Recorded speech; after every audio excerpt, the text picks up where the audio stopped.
Good morning. Welcome to Community Voice. I'm your host, Keith Parris. I want to thank everybody for joining us this morning. Good morning, Debo. Good morning, Good Jermaine. morning. Clark, you here? Right, yeah. You. Man, all right.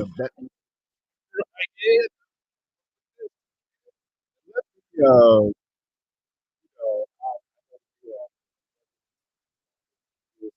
you, hey, uh,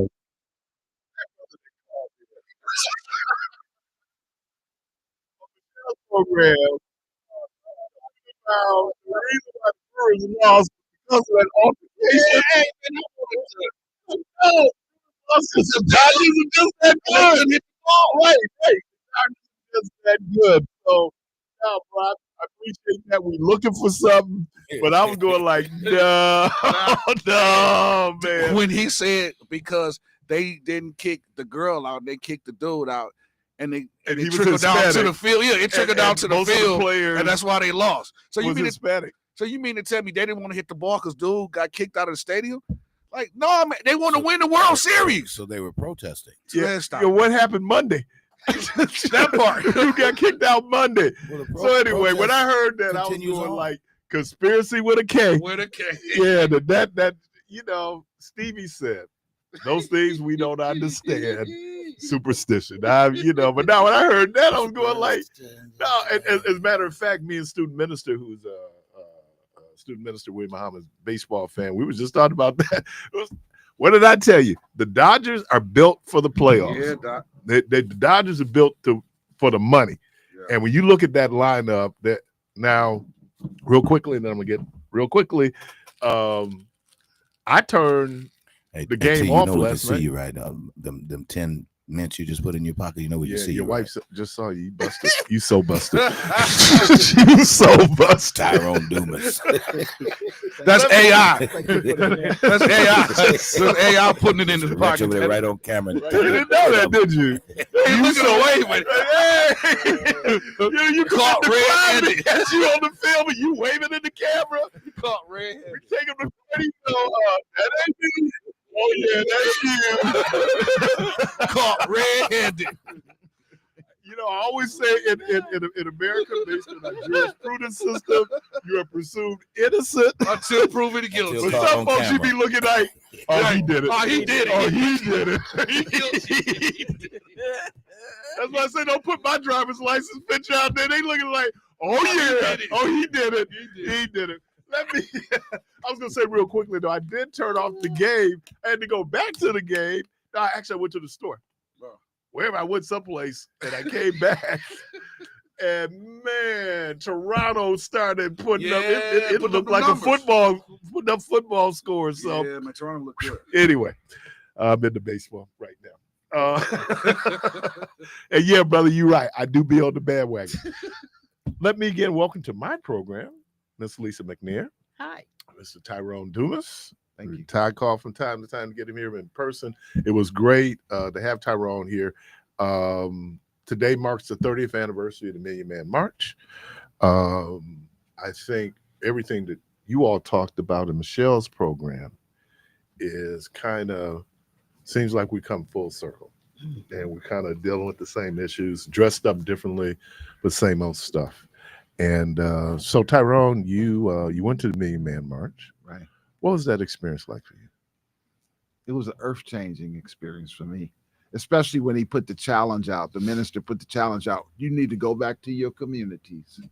When he put that challenge out, I was on my way back to the airport. And, find a way to help our people move forward, whether it's with young people or your community, all the ways. And so myself, Mac Weddle, and a bunch of guys, we met after that. Everybody was figuring out what they do. I decided I was going to stick to Dr. King's school and adopt that class of kids until I couldn't, which was 20 plus years I did that.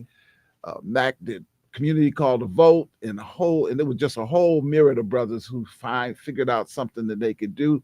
That was the biggest challenge. I was just so happy with that challenge.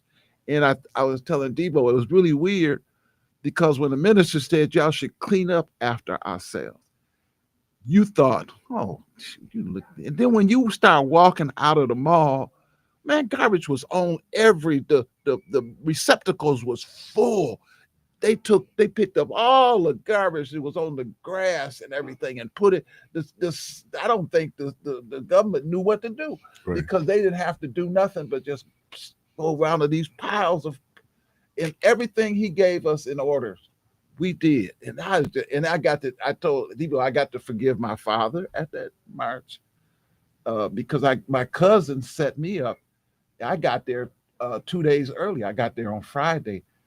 Saturday and Sunday, I actually went to the mall and took pictures of it empty. Mhm.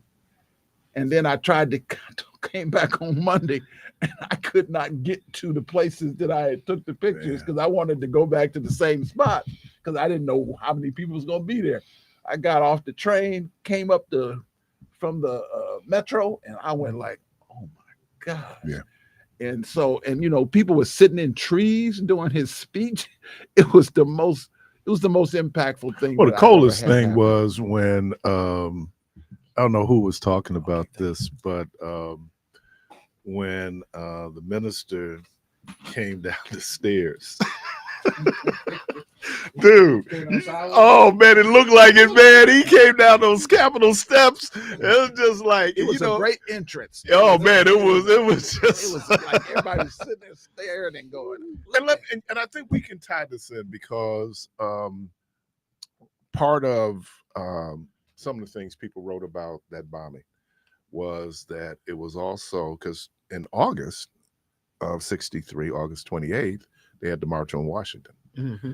And there's some people were saying that part of that, and I was talking to Miss McNair before we came on the air, the reason why that church was targeted was because it was one of the staging points, right, for the protest that was going on in Birmingham. Right.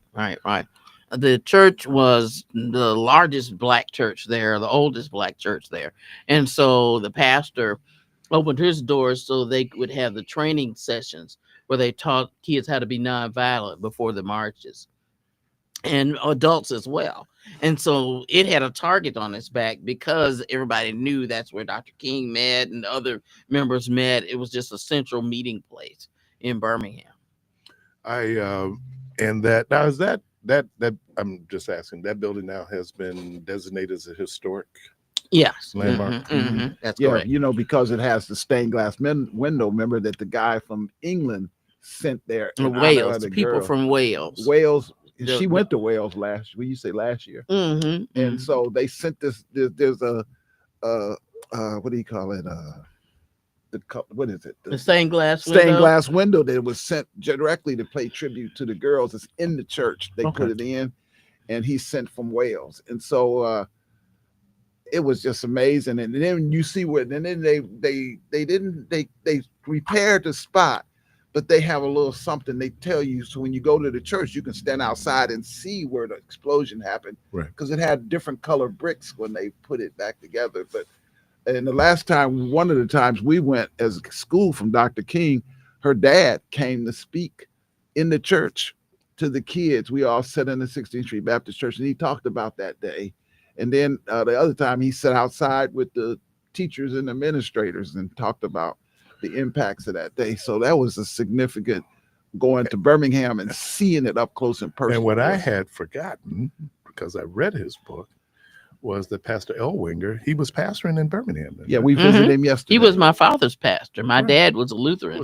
And okay. he went to that church. And so, yeah, and Pastor Elwanger was a real, and he is a family friend, and was supportive of the movement and what was going on at that time. I mean, he really put himself out there, And it is, justice delayed is not necessarily justice denied. That's cool. I think That's it true. was, what do they call him, Dynamite Bob Chambliss, Mhm. was that the guy that ultimately got convicted? Yeah, that was the first person to be convicted. And I was asking you before we came on the air, do you see a correlation between what was going on in America in 1963 and where we are in 2025? Oh, of course. I mean, all that stuff, they're trying to bring it back. They're trying to take away all of the rights as pertaining to voting.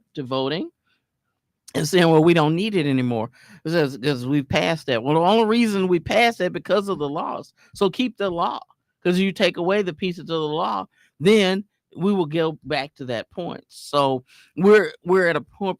I've been telling people for the last couple of years, it's like Reconstruction.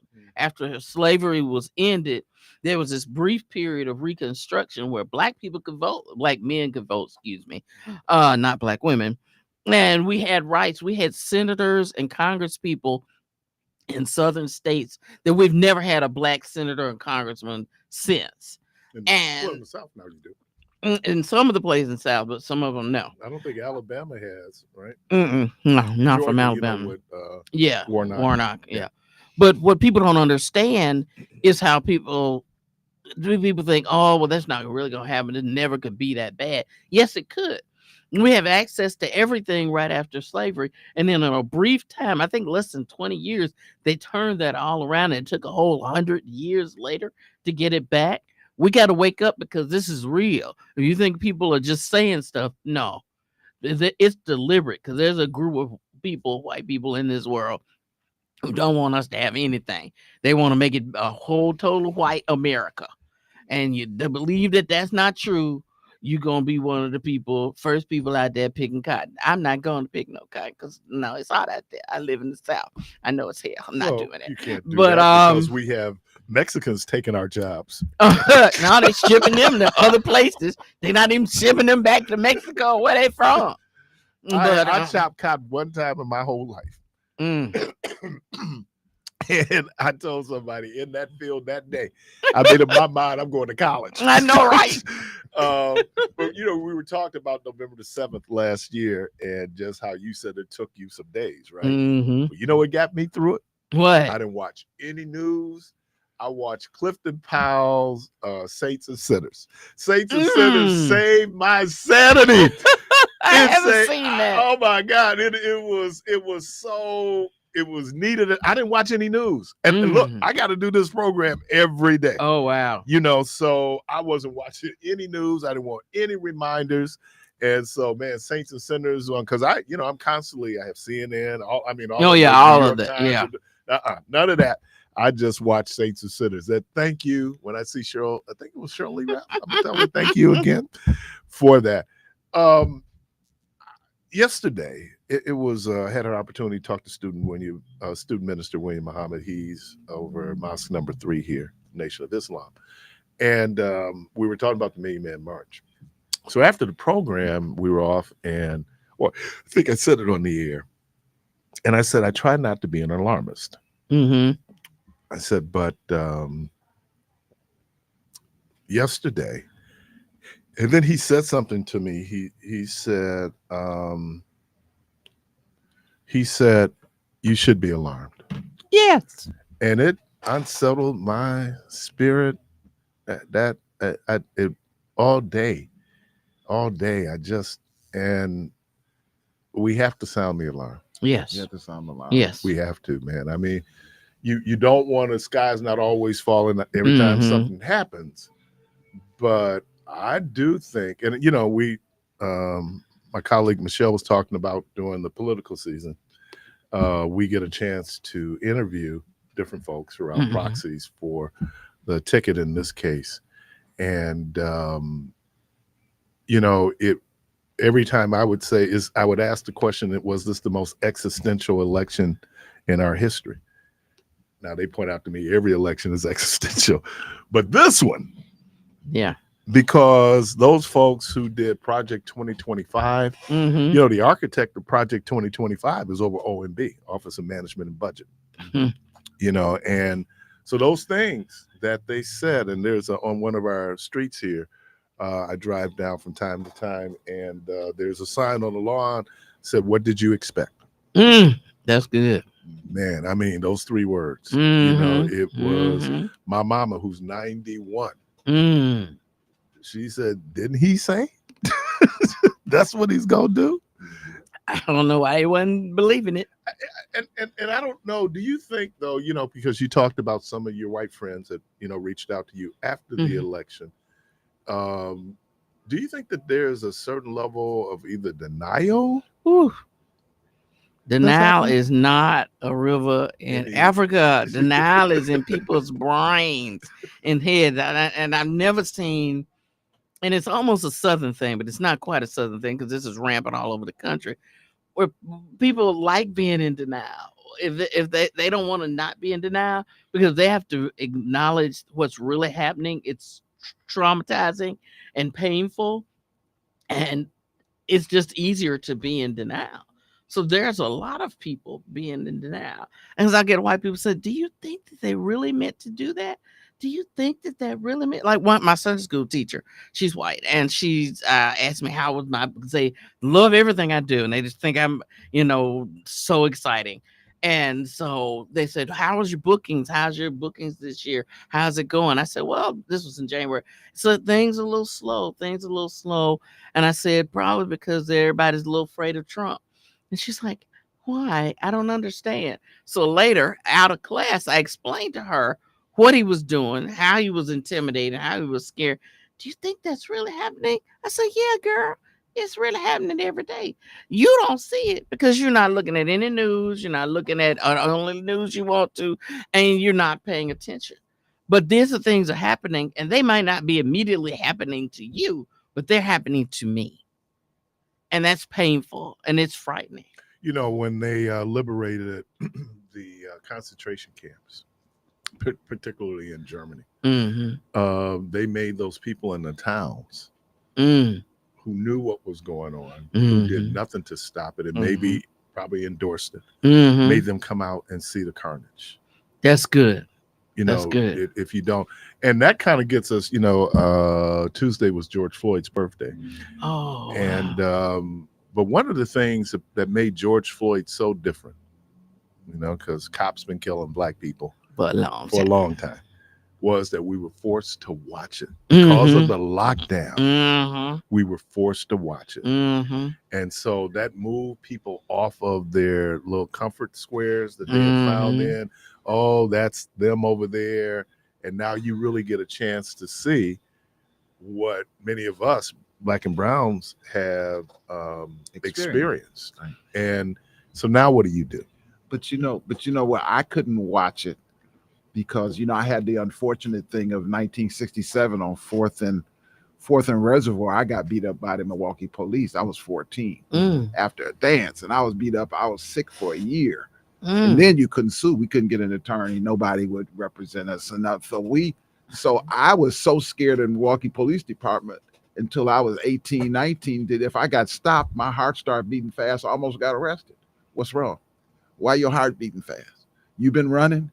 So for a long time, I was absolutely scared of the Milwaukee Police Department. I didn't have, because they had just beat me up, made me sick, and then they came to my house and threatened my mother and told her she proceeded on anything she shouldn't do it. I mean, so I felt when I watched the George Floyd and even when I watched the LA whooping, I couldn't. Rodney King. I would cry because I had felt that as a kid right here in Milwaukee in 1967 on 4th and Reservoir. The post-traumatic syndrome that descendants of enslaved Africans experience in this country.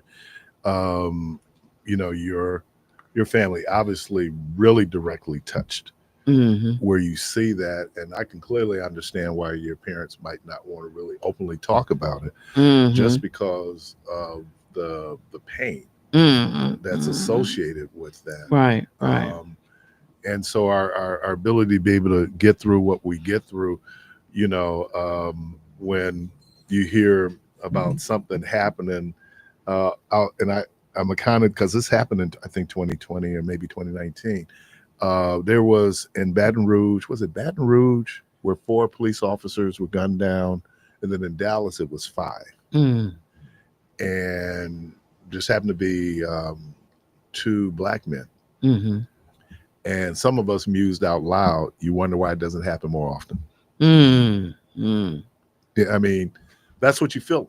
And you don't, only because of your experience. Tyrone talks about his experience with the police. Only because of that, not only, but because of that, we harbor these feelings. Mm-hmm. And you hear people talk about forgiveness, and that's our Christian responsibility. Mm-hmm. But a lot of us ain't Jesus. Like one of my cousins said, I wasn't always saved. Right. And I'm not as saved as you think I should be. And no, I mean, and so how we as a people are supposed to be these, that there's a term right now, a word that people kind of pushing back on, this whole idea of resilience. Mm-hmm. I talk about in spite of, but it's hard. Mm-hmm. And I always, how one of the things that helped me with my forgiveness component of the police whooping was the former Chief Art Jones. Art, we talked a lot. He even got me the papers that was in the file on my whooping. And I got to see how they wrote it up. And so I had never, remember now, this happened at 14. I was 30, probably 40 years old by the time I got the So papers. was it resisting? No, I was running. No, but that's resistance. That's the ultimate resistance. They said, get that in. And they tackled me and they beat the crap out of me. And then they put me they snuck me to the hospital over on 24th in Wisconsin. And they didn't tell my mama. And they took me over there to check me out because I was bleeding all over the place and stuff. And, so, and it's going to show on you. Yeah. Your whooping's going to show on you. Yeah. Took me to the barbershop next day just to reveal all the knots and stuff all over my head. But it was the trauma. And then the second trauma I was talking to people about was, when I went to the Million Man March, I had to forgive my father. I didn't know him. I only met him once. But I'm in my 30s and now I'm somewhere where I'm trying to redeem my whole soul. I need to know my family. And then I got to learn about his family and my family. My cousin, Sarah Moulton, was part of the organizing. She was with Donna Brazil and Maya Angelou. She was and she was good friends with Farrakhan's wife. And so I got to watch her work her magic to get me closest to the stage, And so I remember, so I had all of these redeeming things coming to me that helped me become a better person. I don't know if maybe I have, or maybe I just moved on, or maybe I buried it. When I was 10, my father was killed by a white man in Kentucky. Oh, wow. And so, there was a lot to kind of work through. Mm-hmm. First of all, you have a problem with, no matter what the color was, if someone killed your loved one. Right? Mm-hmm. The fact that it was this white man and that he didn't get a lot of time for it. Mm-hmm. So when you're directly impacted, and that's a little bit different than people kind of, I read about it, or I know no, when it hits your house, I mean, it is Job. Job said the thing that I feared the most just happened. When you get that phone call that, you dread it, you knew that possibility was there. And now you get that phone call. I'm sure it's like Coretta Scott King. Yeah, she knew that was coming one day. Right. She had to know in the back of her mind that he knew. Yeah, he knew. He knew, and she had to know that would be one of those pieces, defining moments. Yeah, I mean, you and then I'm just amazed at how, I guess I've used the word, how resilient people are. Yeah. Because in many instances you would be justified just to shut it down. Yeah. Exactly. And to be able to go out and even after George Floyd, I pushed back. Oh, we need to have a conversation on race. No, we need to go beyond the conversation. Right. That conversation needs to lead to some action as it relates to how we deal with ethnicity in this country. And it hit me because I'm not the sharpest knife in the drawer. Takes a little bit longer for things to percolate to the top. Oh man, look at Coach Cheese. Looking like Coach Cheese with that apple hat. You looking like Coach Cheese from Cooley High. You're Cooley High. Cooley, okay. Yeah. But don't he? I mean, did Coach Cheese have that hat? I had the opportunity to talk to Michael Schultz Okay. and to talk about making that movie and how he talked about how he got that whole soundtrack, all that Motown music for $3,000. He said that Wow. then when they put it on VHS, they couldn't use any of the music because they couldn't afford it. Because Motown, well, first the movie became a hit, Oh yeah. and then Motown was like, "Oh no, you know, Yeah, cha-ching, yeah. cha-ching, Oh cha-ching. wow. Yeah, get Oh, that wow. money, get that money." But no, that's a nice hat, man. No, I just anyway. Clark Kent. There you go. You're listening to Community Voice. You guys want to get a few more minutes? Oh yeah. Okay. Yeah. Yeah, I'm taking her. I wanted to say something about on the later that afternoon of the bombing, two black young men were killed in racial violence, one by the police, and Johnny Robinson and Virgil Ware. People don't even know about those two Say their guys. names. Say their names. Johnny Robinson, Virgil Ware, and look them up. And one was killed by a policeman. One was killed by a little white boy who just got a new gun, and he was just target practice. So September 15th in Birmingham, Alabama was a terrible, terrible day. You're listening to, and we hadn't even talked about earlier in June what was going Medgar on Evers in Mississippi. in Mississippi. But no, in June, because wasn't it in June then that when the Bull Connors brought out the Yeah, brought out dogs, the fire fire department and the hoses. dogs? Yeah, Mhm. Kelly Ingram Park. Yep. All right. This is Lisa McNair, Tyrone Dumas. We're going to take a quick break. We'll be right back.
Yo. I wanted 5 years. And you should have called it Killer Pudding, because that banana pudding was like KP, Killer Pudding. That's the killer pudding.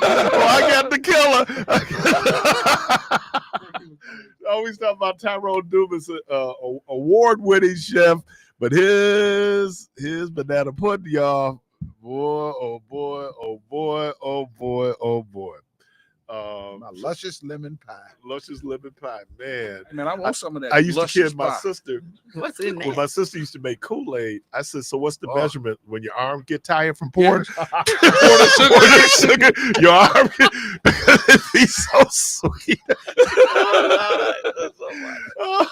Anyway, we joined in the studio by Miss Lisa McNair. Which Kool-Aid Reverend Jones gave them people, because man, they was drinking Man, that. Oh, it was Kool-Aid. Weiler's. And then all of a sudden- Hold on. Let's not kill the Kool-Aid brand. Actually, it was Weiler's.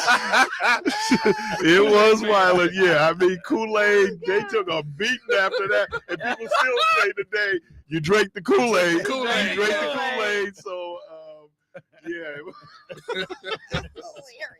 Y'all are hilarious.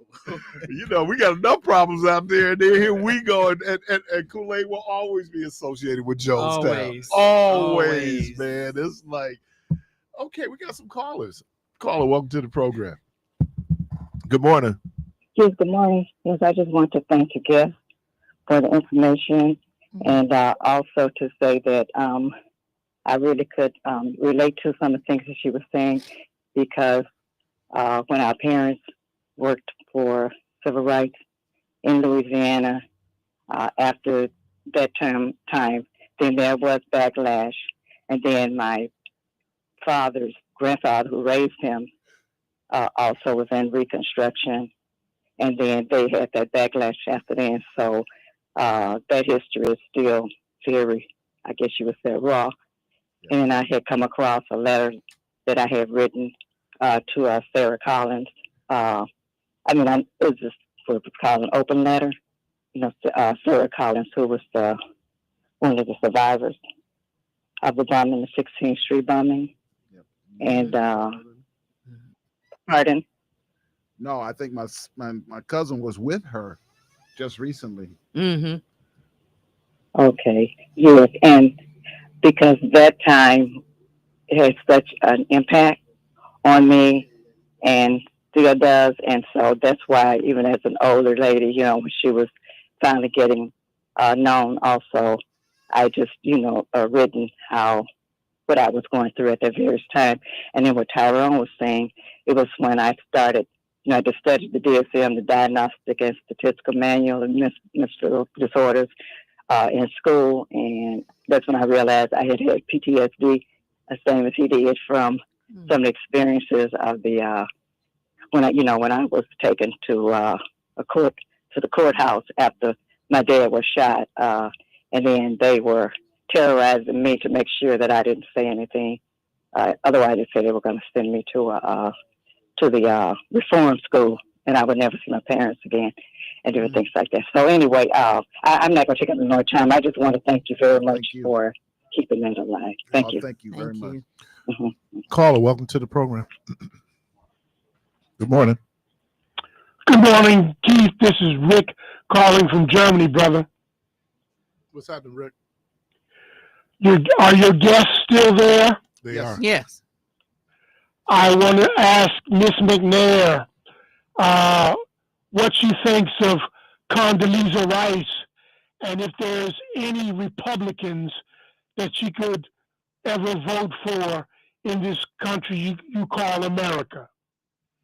Okay. Well, thank you for your question. Condoleezza Rice, her father was a minister in Birmingham, at Westminster Presbyterian Church, and it was across the street from my grandmother, my maternal grandmother, and Denise went to the kindergarten there. So that's our connection to Condoleezza. She knew Denise from that point. So that's how they were connected. And she tells how she became a Republican, but she said, really? Yeah, she said that part of it was her dad, who was still one of those Lincoln Republicans, and he could never see himself voting for a Democrat. Wow. only because what the Democratic Party was in the South Right. during that Mhm, period. mhm. And so that was why she said that he continued, because really up until maybe 60, Dr. King and many black folks were Republican. Well, yeah, that was in the before the South. parties switched to their purposes. Right. And people say now, oh, Lincoln was the party of the Republican Party, but that was then. Yeah. That's not now. Right. Well, it started here in Ripon, Wisconsin, right? Yeah. And these folks, and I heard this about, I think Michelle mentioned it, and Claiborne Benson, he's taking the folks up to Milton House. And one of the things, and Rhonda and I, we've done that tour, Underground Railroad. Milton House is one of the stops on the Underground. Milton, Wisconsin. And so, but they pointed out right across the street, a group I did not know, I grew up Baptist, were Seventh-day Baptists. They were like the Seventh-day Adventists, where, the Sabbath for them is on Saturday. And they said that they were virulently anti-slavery. They said, but they were still racist. When you hear Lincoln was against slavery, but Lincoln was racist. Yes, he was. And we were sitting here talking. Part of the problem that many whites in America are dealing with is, one, they benefit from white privilege, and it's hard to acknowledge that they're benefiting from white privilege. And we see instances of it all the time. I heard that Howard John Wesley, Alfred Street's pastor, Dr. Howard John, he said this.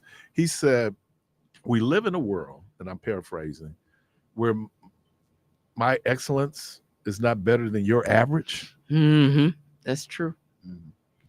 And it got everything. When I was hearing, you talking about going to a PWI, when I went to high school, I went from one of the blackest junior high schools ever in America to this all white, predominantly white Catholic school. And my mom always said, when I was trying out for sports, you have to be twice as good. Yep, that's the mantra You that can't black be people have average. told their children. Right. Is you have to be 2 to 3 times better than the white people in order to just get part of what they get. Right. And what And that's true. it is. And I mean, and it's unfortunate. And even today, it's still the case. Yeah.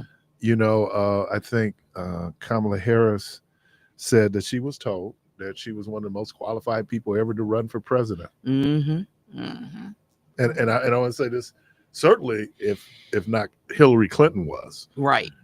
But a woman's excellence Don't mean nothing in this country. anything to when it comes to white males, and white males can get by with just being average or below average. And that's why it was interesting as they ramped up this whole Charlie Kirk phenomena, that he put down black women like they were nothing. He put down their intelligence, which Trump does regularly.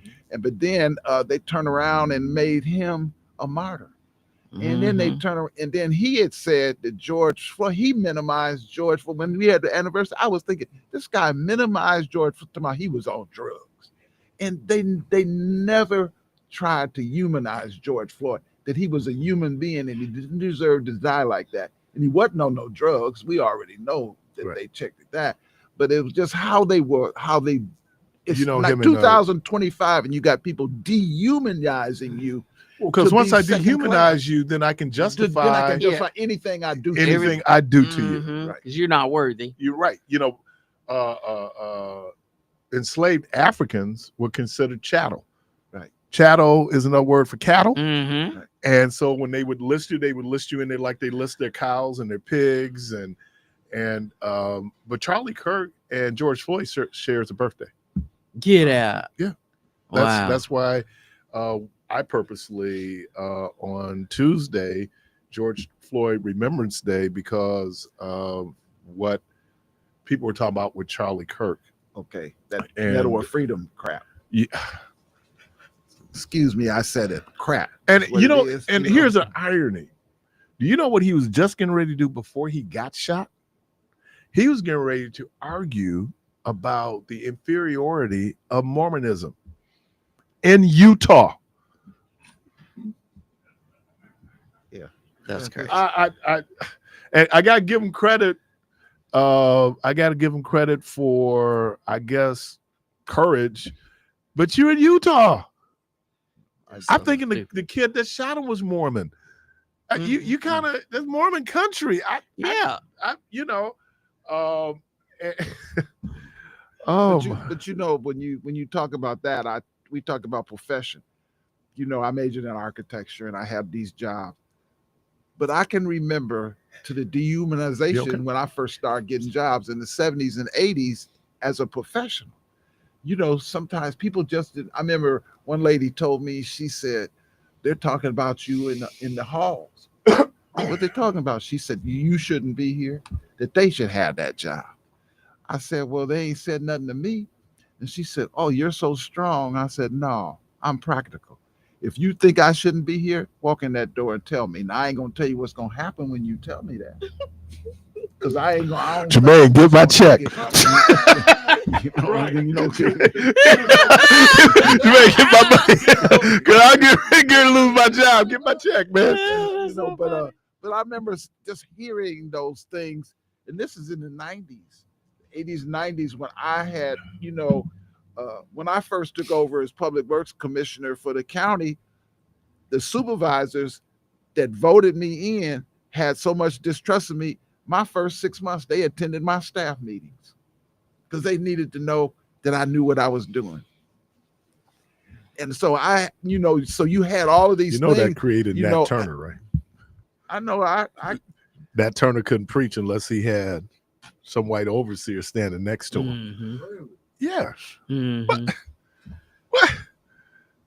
So I remember that as a professional in Milwaukee, being treated in ways that I would go home, and I remember sometimes I didn't drink.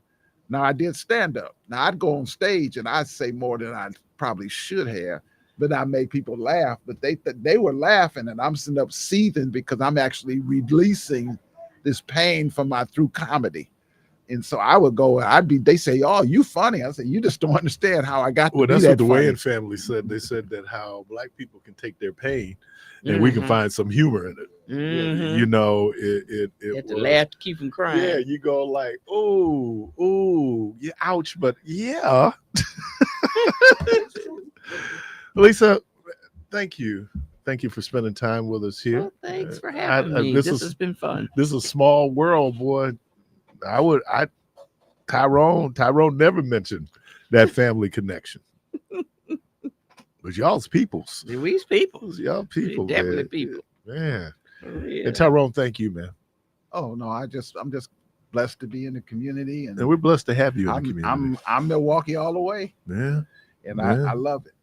You know, but now I got my great grandchildren. I got 5 now, great grandchildren, and so I want to teach them and add value to their lives. Mm-hmm. And I am going to be pronouncing something in the next few months. I think the only way we're going to cover the fact that they've taken all this stuff out of education, we're going to have to go back to Freedom Saturdays. We're going to do what the Panthers did. We're going to have to, Black history going to have to be taught by every church. Do what Jewish kids do every Sabbath. Yep. Every church, every Sabbath. organization going to have their Saturday sessions with children, teaching them about our history, because these people are changing it right in front of us. They're sanitizing it. Well, and I don't know how you all feel about this, but right now in Texas, they're changing curriculum. Oh, and what they're teaching, it's ridiculous. And I'm an ordained Baptist minister. I do not think that catechism, religious instruction, should be taught in public schools. No, there's a reason that we should have this separation, right? And then, of course, how they talked about, a great example was how they talked about Dr. King's letter from the Birmingham jail. Mm-hmm. And they're not talking about Dr. King's criticism of white moderates who said that you should go slow. Mm-hmm. Right? Right. That's a more radical militant take on it. Mm-hmm. No, it was just that his Christianity, and they said that, compare it to the 3 Hebrew boys. I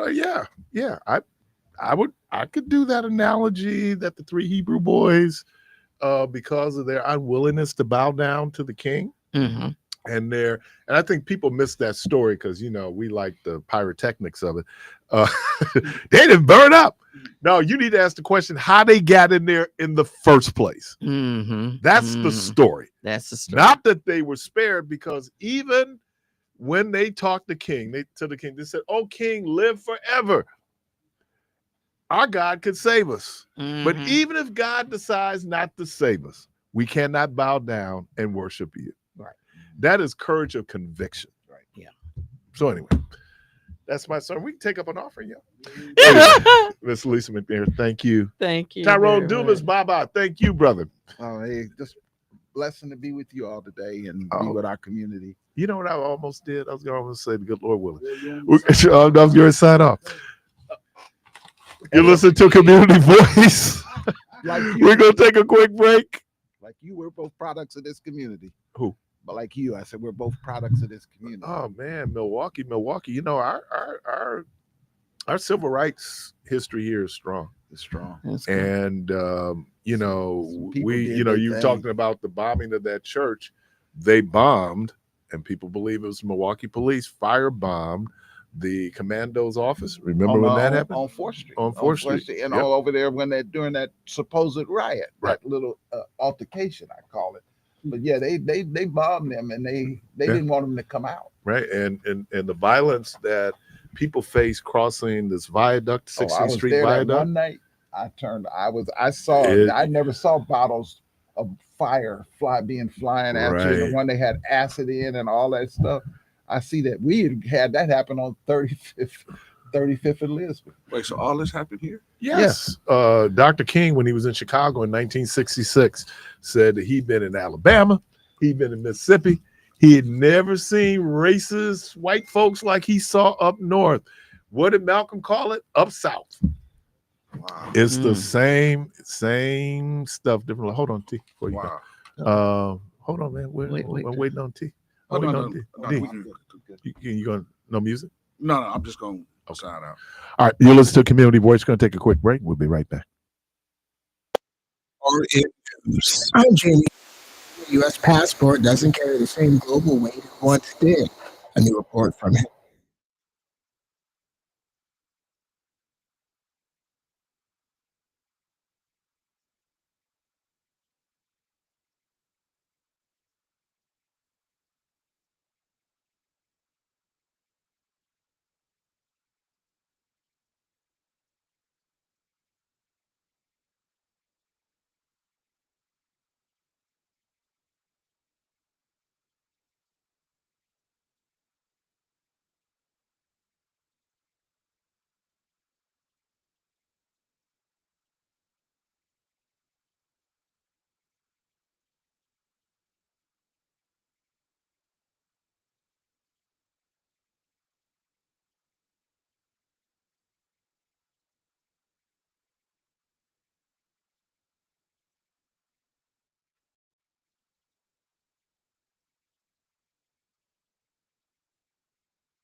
Welcome back.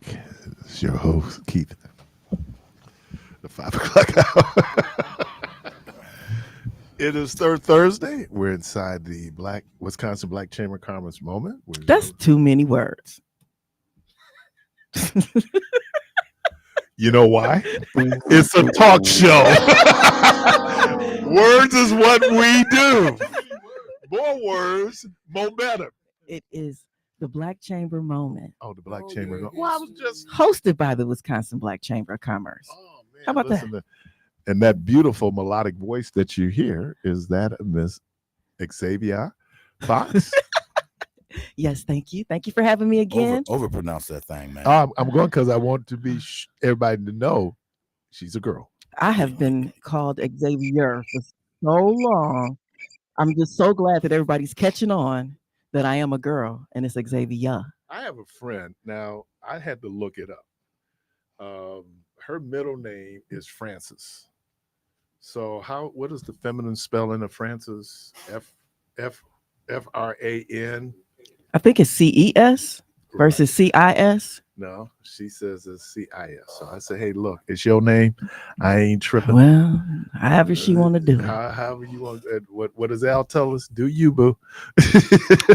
Yep. How you been? I have been good. I have been busy. I have been growing. All of that good stuff. You know, at the chamber, we have all this AI stuff going on, and don't ask me no questions about it. I listen and I apply it for my business. I know what to do, but I can't explain it like Ruben explains it. Okay. That's why he makes the big bucks, right? But definitely all the things we have going on at the chamber, we have to learn it so that we can help other businesses grow. And, you know, those of us who are smart at the chamber, which most of us are, we apply to our own businesses as well. So just been growing and changing and making sure I got all my SEO keywords right and just all that kind of good stuff. So yeah, just busy preparing for 2026. We're in the last quarter of the year, right? Yeah. So now is when you got to look back and see, okay, what did I set out to accomplish this year? And where am I? So what kind of pushing do I need to do this last quarter? Obviously, from a corporate perspective, you have projected goals. Mhm. But do you do like the personal resolutions at the beginning of the year? So I have 2 times of the year where I kind of look. I don't do resolutions. I have a vision. I set goals and make a plan. Because resolutions this is just what I want to do this year, whatever. So my yearly, like when the new year comes, what do I want to accomplish this year? And how do I accomplish it? And so that's the vision for the year. And then I make the plan and then I set goals, the attainable goals that I need to do in order to get there. On my birthday, I look at my life in general and I'm like, okay, where's my health? You know, where's my love life? You know, where is my hustle? You know, all of that stuff. And then that is the stuff I reflect on at the new year, because that's when you really put the vision and put the plan in When's your motion. birthday? My birthday is August 23rd. You don't know that? That's right. You know, I do a big whole weekend. Some people say 2 weeks, but it ain't 2 weeks. Unless my birthday is on a Wednesday, then I'll do the weekend before and the weekend after. So how was your birthday this year? My birthday was wonderful. I sat in the hot tub all day. That's what I want to do. Hot tub. Yes, I got an Airbnb. Some of my people from Chicago came down. A lot of people from Milwaukee were there. People showed up that I didn't even really know were going to show. Well, I knew they were going to show up. They were invited, but you know, they never say they was coming. You know how we be sometimes. We just show up at the one last of the minute. better birthdays I've had in a long time. Oh, really? Okay. my What'd you God. do? I went to Because I wasn't invited. because you wouldn't have enjoyed it. It was such a geek thing. I went to my favorite book and record store in Evanston, Illinois, Okay. Squeeze Box. And man, of course I get books because that's my thing. That's my crack. And oh my God, then went to had a great dinner at Pasta Tree. If you ever get a chance. What's the name of it? The Pasta Tree. The Pasta Tree. Yeah, they're off our great. Oh, they're here. Yeah. Okay. Yeah. So it was good for me because anytime I can be around books and music. So you were just hanging out by yourself. Mm-hmm. Oh, and that's the other thing. Okay, that's why nobody was invited. My birthday, man. I came in here alone. No, I just sometimes, and you're right. You do that whole evaluation, Mm-hmm. and sometimes it can lead you down. And one of these nagging questions I have is, what have I done of worth with my life? Okay. And I'll do that from time to time, where I just wonder, because I always feel like, or I ask myself, could I have done more? Could I have done better? Sometimes I am my worst critic. We all are. Yep. Where I really beat up on myself, and I don't experience things the way people perceive me.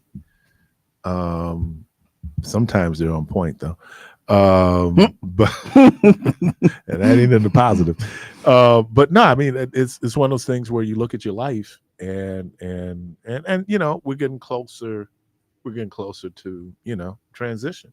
You speak for yourself, or I'm not going nowhere. I didn't say you were going 29. Well, if you was 28 and now you turn 29, you a little closer. I can sit up here and deny it all I want, but the reality is, there was a time in life when nobody said to you, we got less time here than what we done had here. And so when people come up and say, I'm like, why are you talking to me? Because your mindset is not right. And you know what? And I agree with you on that point that, I won't speak for you because you're 29. Yes. But in my age demographic, when you walk up and you go like, hey, Clark, how you doing? Here come the medical chart. Oh, Lord. Here come the medical chart. Oh, man, I'm glad, there's like, when you're younger, you're always looking towards the future. Mm-hmm. And so when I'm 21 and I talk about a 10-year plan, okay, 10 years. When I'm 61, talking about a 10-year plan. So I am older, right? So now when I look ahead, I look at all of the skills that I now know I have, because you've matured and what you can make money doing, what you enjoy doing. Those are the things that I look at. What do I enjoy doing? Because at this point in my life, if I don't enjoy doing it, I'm not going to do it. Right. And then I look at, okay, and what of those things can I make money doing as well? But instead of having a 10-year outlook, right, I have just what can I start doing that I have to do the least to accomplish? Like everybody's been talking to me about doing voiceovers, right? I'm like, that's pretty easy. I just need to get it marketed right, because I can talk. I can. That's like one. I tell you how good your voice is. And you know what? You started it, and then that other station, whatever, they always talking about. You really need to get into that. And then I looked into it, did a little research. Gay, recognized gay. Do a little research, and I'm like, there's people, especially if you get like a animation or a character, that's real money. I could just do one of those a year and be cool, and I can go sit out on the beach, and I mean, that's the cool thing about being here, that I have to continue to learn, right? Because information is what we talk about, words, right? Yep. And so then it gives you. My niece and I were talking, and she's a senior at Marquette. Okay. And we was talking about one of my colleagues and how he's young, but one of the oldest young people you ever meet in your whole life, right? Okay. He's that dude in the Bermuda shorts and the knee highs. Oh my God! On the porch, stay off my grass. That's kind of where he is. And I said, I have to point out to him that she go, but Uncle Keith, you're not old. Well, my birth certificate says you've been here for a while. I've been here, but I think her point was that, because I think they said age is not just a number. I think it's a mindset. It's a mindset. Yep. Where there's a 92-year-old dear woman that I know, and her cell phone at 92. Oh, she working it. She's working it. I mean, or there's some at our church. There's some ushers there, and so when they said pull out your Bible, their Bible's on their phone. and they're older. Okay. You know what I'm saying? I Lord, mean, yeah. so little things like that where you and it's not so much young, but it's just because when you're young, you're still learning, Right. and you're filling your mind with stuff. And then I said all the time with adult learning, we have to unlearn. That's very true. You have to unlearn because A lot of different things. and I think you said that when you see that AI challenge, because in terms of why AI might be challenging for some people, because it's different than. For me, it's challenging because it can cover so many things. Like at the chamber, we're producing commercials and stuff using AI, and you have a person there, and you can make them do which. I mean, it's so many things with AI. How you use it in marketing, how you just use it in your daily life. And moving forward, photography and all kind of stuff that AI, and I mention those things because those are the ones that I pay attention to more so because that's the stuff that I'm going to be more into it or whatever. But AI just covers so many things that I don't even think about that I know people are using it for. You know what I learned, because you might not know this, but I'm a day trader, right? And AI reads the charts for me. I hated that part of trading. I used to do the Forex market years ago, and reading the charts was like the worst thing ever. That's not how my brain works. I'm very detail oriented when it comes to, coordinating events and everything. Every little thing is going to be where it's supposed to be. But as far as reading charts and all those numbers and stuff, I was so happy when I found out that AI could do that. I put in the little ticker and I'm like, okay, where's the support? Where's the resistance? What we doing today? And they tell me all that stuff. Yeah, it's like now, traditionally when people would train, it was classroom training, right? Mm-hmm. And so you were used to that instructor standing in front of you. Younger generation, a lot of it has been digital. A lot of it is AI. As a matter of fact, we live next door to someone who works with the Alpha school system. I don't know if you're familiar with that. Mm-mm. And I'll look it up though, unless you're gonna tell me. yeah, and a lot of what they're doing is virtual. Mm-hmm. And there's a question of whether or not they're being taught by robots.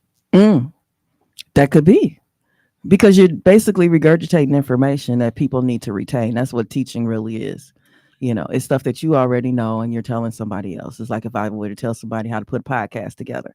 It's information I already know. I'm going to tell it to you and you have to retain it. But now you don't have to retain it because you can turn on your little note taker and AI is going to take down all the notes and write it out for you. And, you could just follow it step by step. You could put it back in AI and tell them to make it a step-by-step point so that it can give you like directions each time you do something. My social media girl, she also does my audio and visual at the podcast and stuff.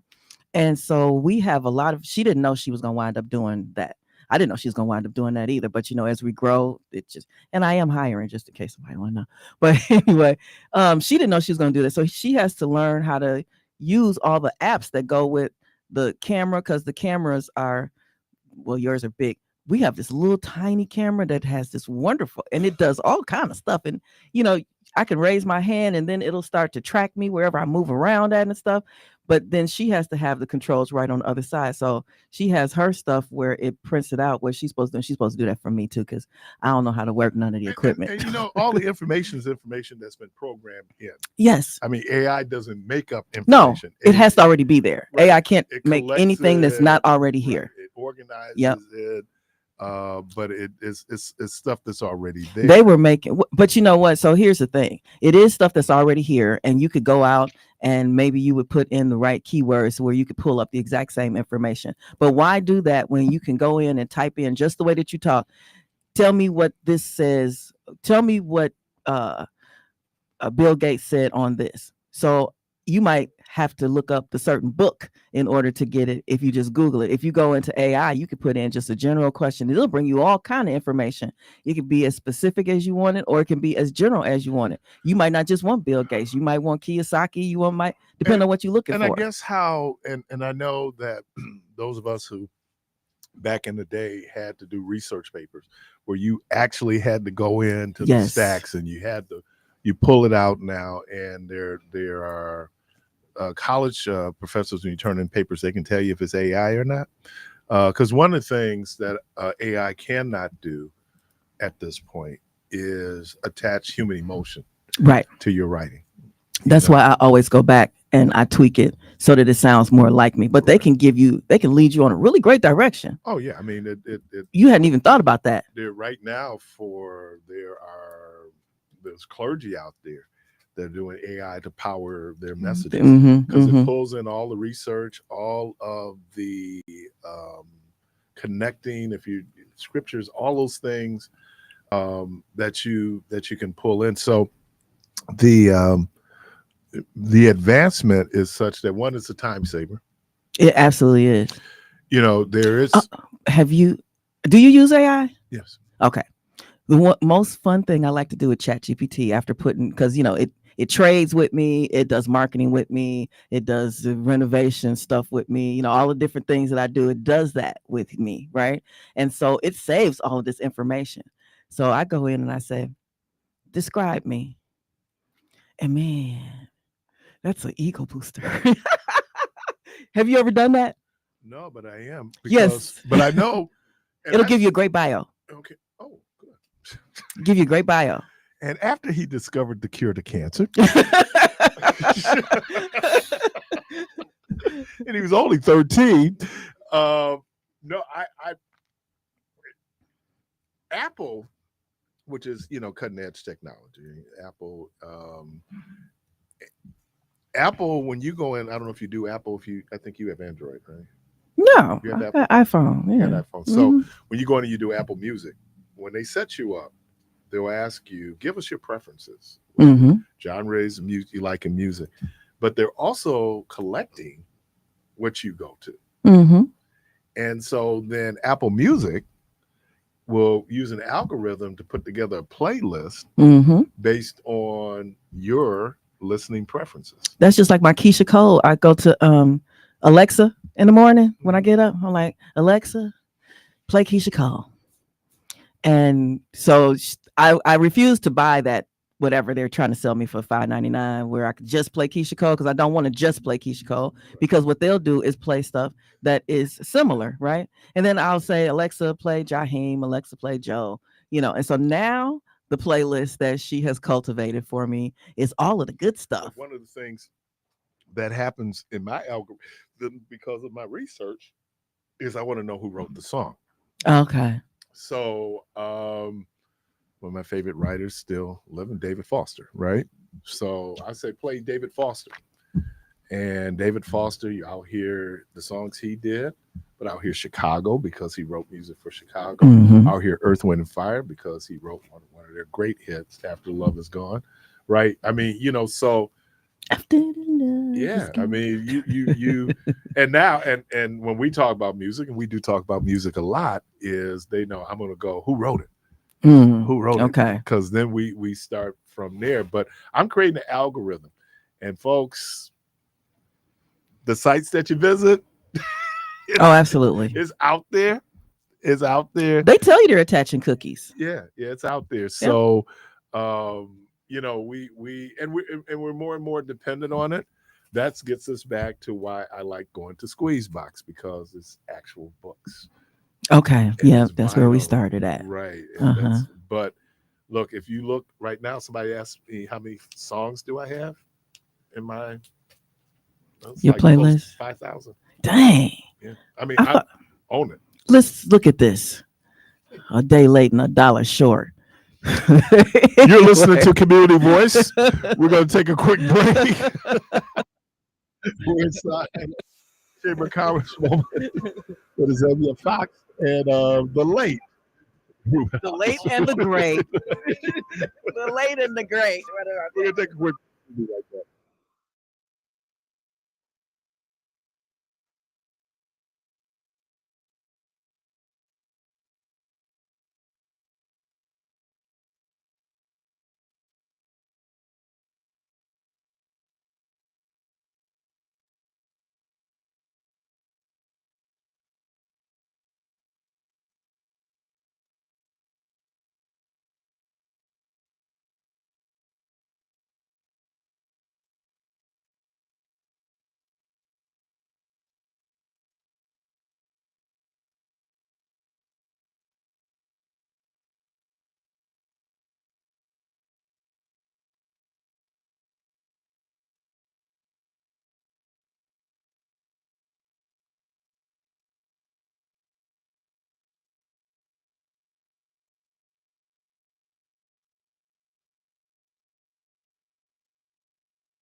You're inside Community Voice on WNOV 860 AM and 106.5 FM with your host, Keith Parris.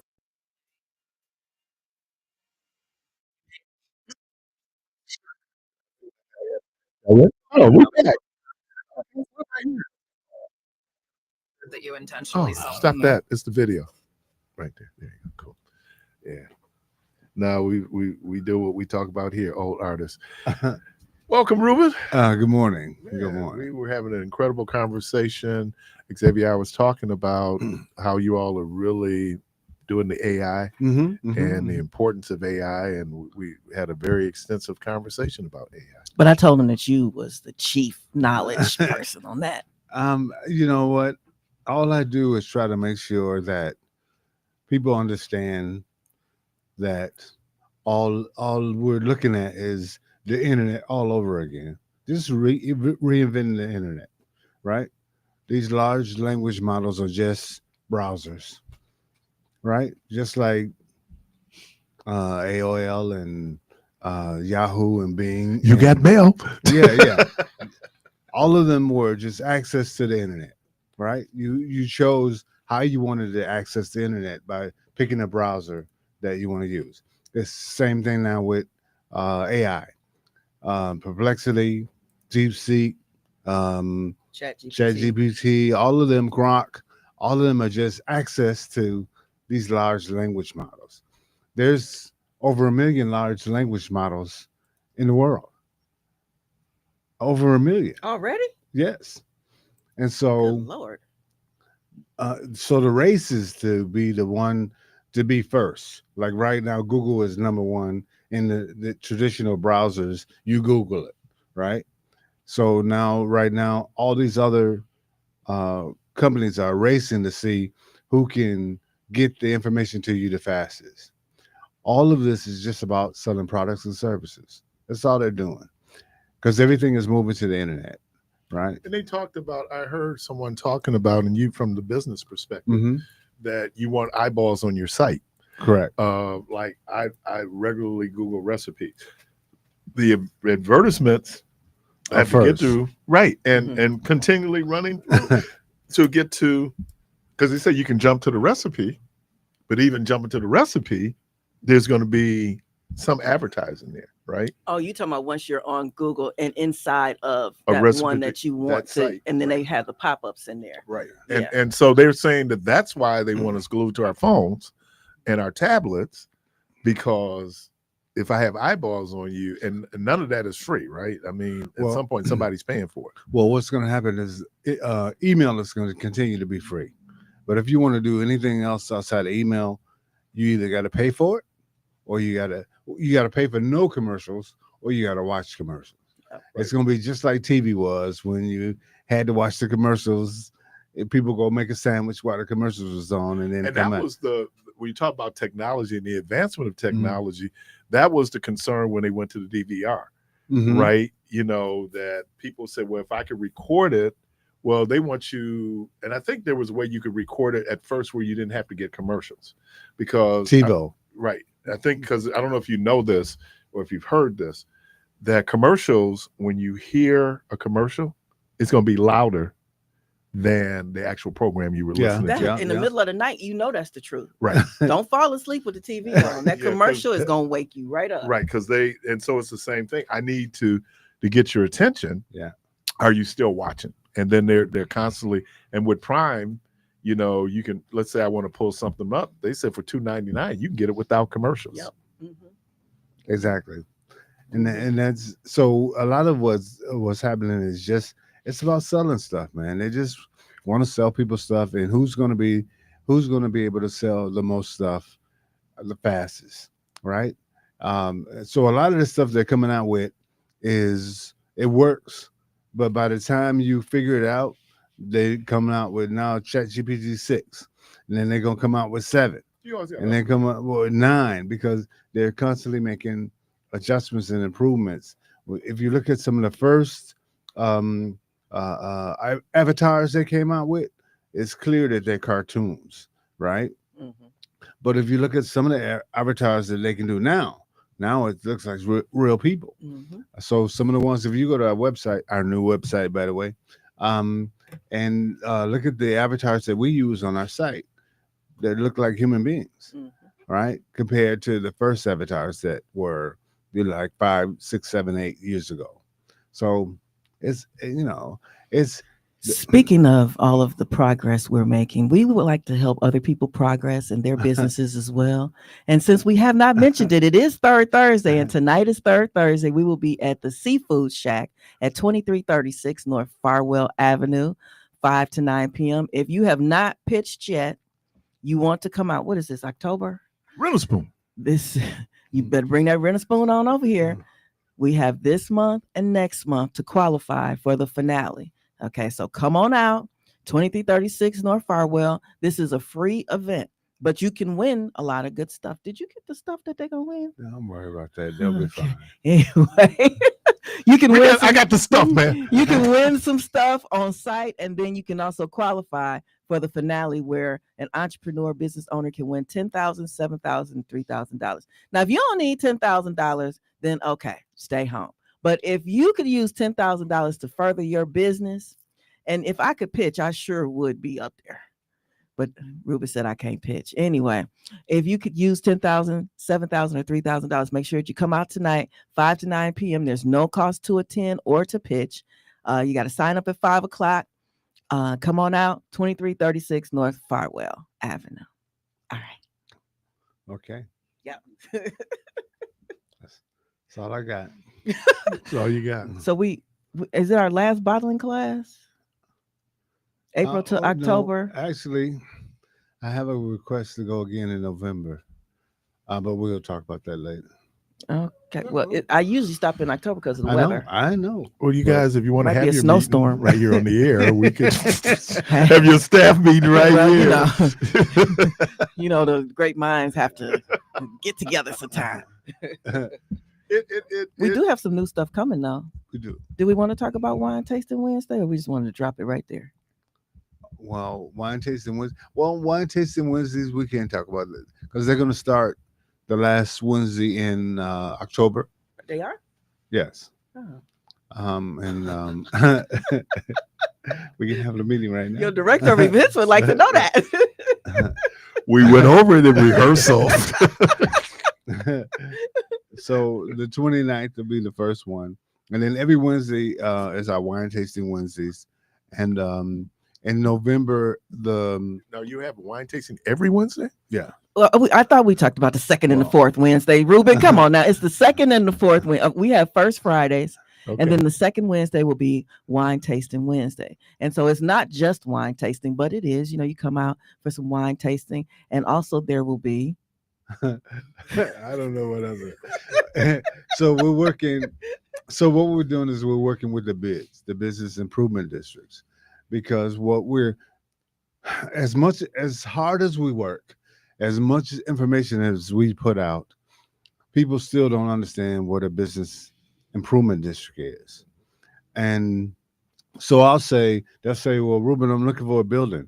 And I'll say, well, go and talk to the BID in that area. Well, what's the BID?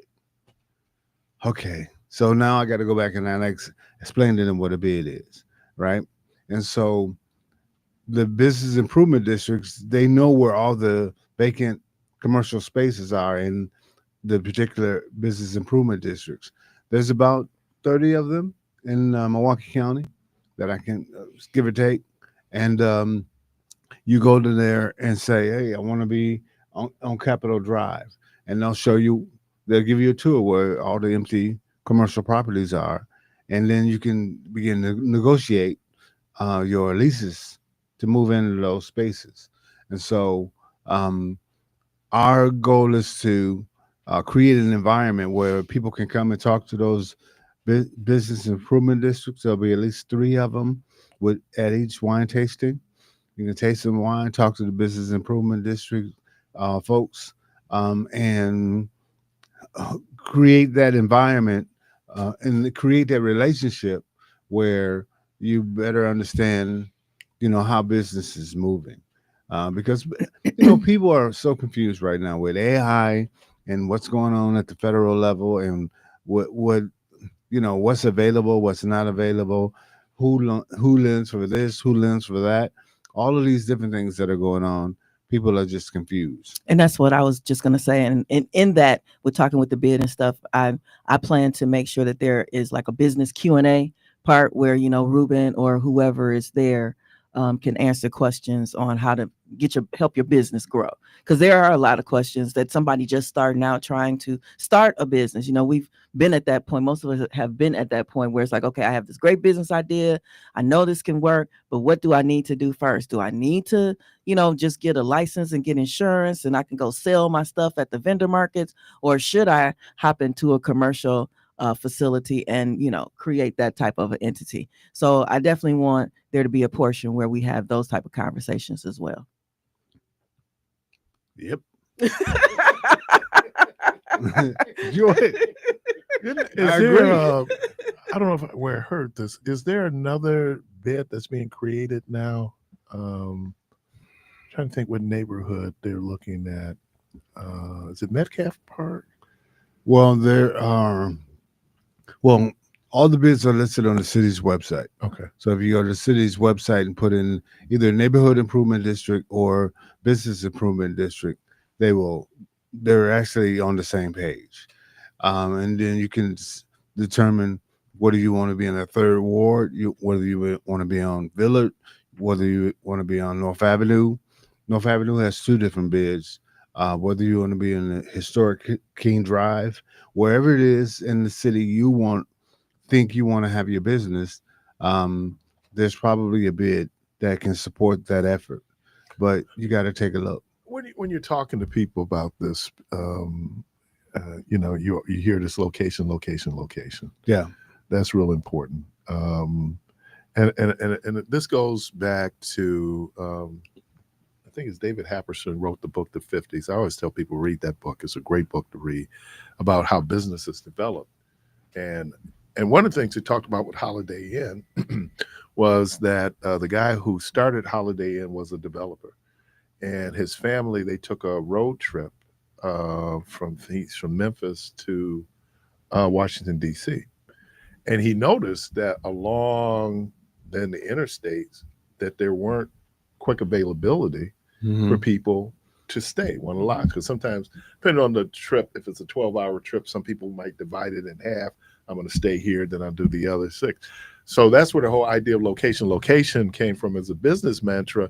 That one, if people they need to have access to your business. Now, I've seen some businesses where they go in and they wonder why they got the building so cheap, because the state and the city's going to come through and do parking is terrible. Right. And if people can't park, parking is one of those things that people look at. But your location is real important, because either there's walk-in traffic, right? Neighborhood can support it. When you go and do feasibility, business feasibility, first question is, can the neighborhood support this type of business? I don't know who did the feasibility study for Syndics to go to West Milwaukee when they were on Miller Parkway. But based on the demographics of the folks there, Syndics was too high end of a store. I love Syndics too. Yeah, I mean, but it's too high end, and it wasn't going to be where people were going to go. So they didn't really do well. That Aldi's that they put in there. You can't. But I hate going in there. No, but you know what? But it's the demographic of that neighborhood. Now you have other instances where, let's say, you're a bar or restaurant, then that becomes a destination. Will people be willing to drive to that location, right, because of your business? It's similar to the Lowe's that they put at Midtown. Right. They put the Lowe's at Midtown, but didn't realize that most of those people don't own their homes. Right. So they're not doing the home. So they're driving I give you a past great those. example of someone who is a destination place is the Clock Steakhouse over in State. Oh yeah. Where 5 o'clock. I've never been there. 5 o'clock. Yeah, where you would think in that neighborhood, it's always I've packed. never been there. right? It's always packed. I've never been there. And they got free valet parking. Right. They But better valet see, but park if you're than thinking zero about that, Yeah. you still think it's on State Street. Yeah. Yeah, but you're I've right. driven past there. Always packed. And Ricky's. Isn't that the strip club or something? How do you know that's packed? Just drive by there. Just drive by there. My wife is from Miami, and so trying to. There's a street that you go, is a main thoroughfare that you go, and we get ribs from this place, right? Well, the rib place used to be on the same property as the strip joint, Lord. and that strip joint, 23 hours a day, because I think they have to close 1 hour, 23 Dang, hours a day. Really? They making their money. Yeah, look, I need to open a strip club. We should talk about that. It comes with its problems. Hey, but no, I mean, comes with when its you, payout. but the thing was, now these ribs are good. So we got to drive. And basically, we say go to, it was a strip club, but then they moved across the street.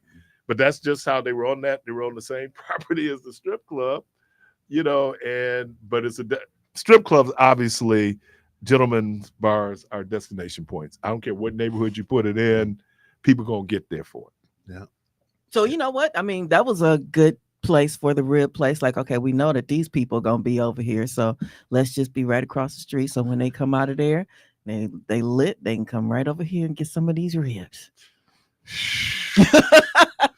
When Speed Queen used to stay open at 2:00, could catch that bar closing, folks getting out of there. That line would be around the corner. People, because I don't, I used to hear this. I never did it, but people go like after they leave the club, we going for breakfast. Mhm. Right. Remember George Webb's would Waffle be House. I lived in Atlanta during my time. okay, and Waffle so House. that's why those 24-hour places, because people leaving. You're right. Then had a little bit. Mhm. We gonna go to breakfast. I want to go home. I need to go eat, because if I don't eat, it's gonna be a bad night. I need to go eat. It's gonna be bad. All right, our third Thursday affair is going to be Third Thursday networking event featuring the pitch competition. That is tonight. Now come on out, because y'all know winter is coming soon. So come on out, have a good time, enjoy this weather while we can still enjoy. Put on your cute sweater and your boots and stuff and look all cute. Come on out, third Thursday networking event featuring the pitch competition at the Seafood Shack, 2336 North Farwell Avenue, 5 to 9 p.m. There is no cost to attend or to pitch. If you are a business owner or you have a business idea, come on out and pitch your idea. Don't sit around and wait. You can't procrastinate. I didn't make that rhyme, but it was right on time. Anyway. Because she's a poet and she didn't even know it.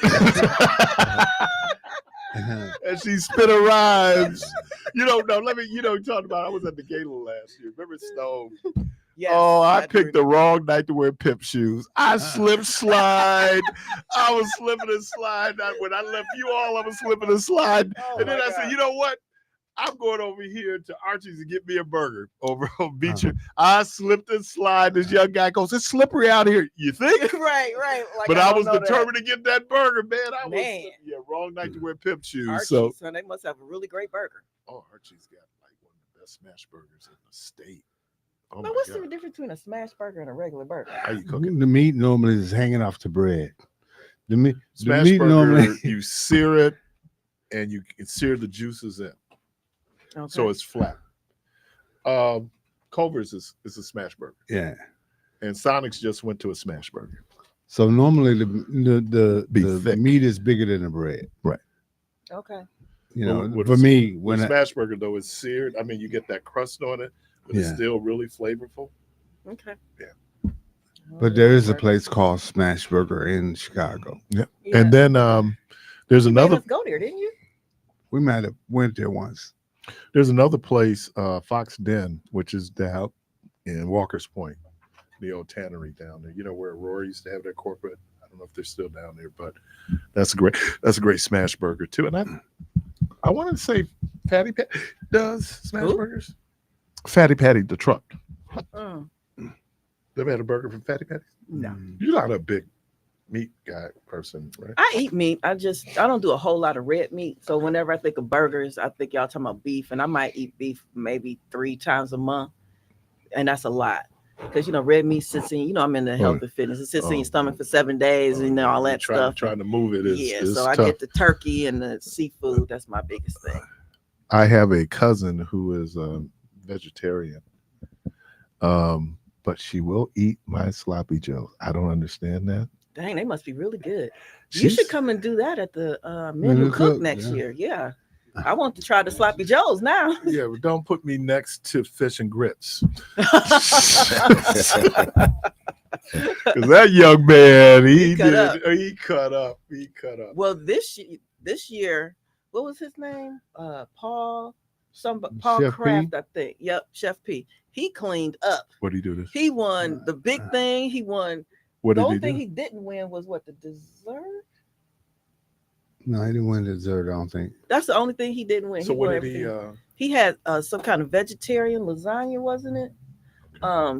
He had. I don't know. I had don't remember. Everything he had pretty much won except for the dessert. That's the only thing he didn't win was dessert. So just in case you all didn't know, there's a chef behind the board right there. Clark. We didn't know, but He I ain't think got no he, I chef think hat he on. needs to be part of Men Who Cook coming up in June. Y'all get ready for next year because the chamber is still going to be doing the most as usual. I called him Coach Cheese. But then somebody said, no, man, Donnie Hathaway. Donnie Hathaway. Yeah, I see it. I can see it. I can see that. So I want to remind anyone who plans to pitch that you need to be there to sign up between 5 o'clock and 5:15. Those are the times for everybody who's pitching has to sign up. So if you get there at 5:30 and saying that you want to pitch, you're gonna be too late. So you want to get there between 5 and 5:15. And that's just to sign up. So just run on in for 5 to 5:15, sign up, and you come back at 6:30. If you got something else you need to do in between, just come get on the list. And then we usually start the pitch around 6:30. We do a lot. We have some great. All right. Let me thank Ms. Lisa McNair. Let me thank Baba Tyrone Dumas. Hopkins. Maybe Tyrone called in? No, he was actually here. I didn't know. Yeah. And the crazy thing about that is I was living in the and he and Ruben too. We were in charge of Banner for San Antonio, right? And so we stretched the banner out and we were walking with the banner, right? And so when I got back to Milwaukee, I was at Capitol Court and they had all these they were selling these pictures at Capitol Court, and they had a picture of me and him at the Million Man March with our banner stretched out. Cute. I bought it too. I still have it. It's in my hand. DC, they got the t-shirt hustle down. I talk, so we talk about the pictures, man. But if you ever go to any march out there, you can get a t-shirt. And again, thank you all. Again, Debo, thank you. Jermaine, thank you. Clark, thank you. Hey, man, we with you now, bro. You at the board. Hey, good Lord willing, the creek don't rise. Hope to talk to everybody tomorrow. And as always, go from this place in peace.